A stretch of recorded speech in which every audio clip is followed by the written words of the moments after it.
I was coaching a client the other day, and she asked me about her introduction when she speaks, and she wanted to know, okay, what should I do in my introduction? Should I have someone introduce me? So I thought, hey, I'm gonna make some notes about it, share with you some do's and don'ts for your speaking introduction. So let's get into it. First, number one, do have someone else introduce you. Don't do it yourself. Don't do it yourself. Whether it's a keynote or a workshop, have someone else introduce you. It gives you that feeling of separation between you and your audience, and it's a great lead into your presentation. Listen, sometimes I get it. You may be doing a workshop as opposed to a big keynote. The keynote, there's almost always someone who introduces you and says, hey, welcome to the stage, so-and-so.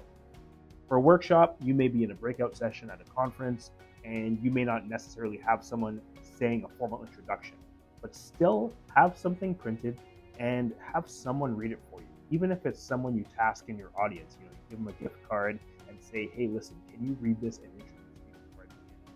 It's a great way to have someone else mention your credibility, mention your background, introduce you so that you can then start your presentation.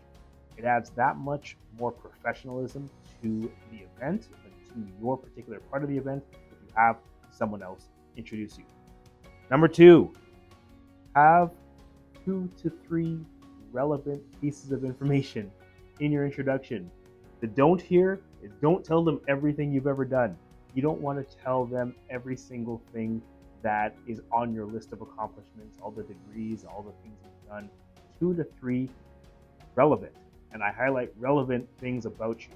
What are 2 to 3 things that they're going to care about, right? So your audience may be interested in one thing, and you may think you want to tell them all these different things. But what are 2 to 3 pieces of information about you that they will care about that are relevant to that audience? And finally, test your audience reaction, right? In your introduction, it's a good way to test how your audience is going to receive your content. In my introductions, I almost always include something that's self-deprecating and humorous. I want to, number one, not make it an ego trip about me in my introduction. And number two, I want to test to see if they're going to laugh. So if I hear them laughing, then I know, okay, when I have humorous points in my speech, they're going to be receptive. They're probably going to laugh. If they don't laugh at all, I know I might have to add a little bit more energy to that mood and vibe up in the crowd. Example, in my introduction, I normally include a line about things I've accomplished, but I say my most impressive accomplishment is being a husband and father. And I look in the crowd. So when someone's reading that, I look in the crowd and I see a response. If I'm speaking to students, I'll look for some faces or some people saying, oh, that's a good thing. Or, just them receiving it and saying, okay, you know what? This guy's not just talking about himself, he's humble.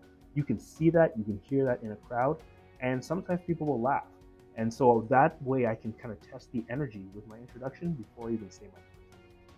Remember these do's and don'ts. Always have someone introduce you as well. Remember these things, and if it helps, let me know.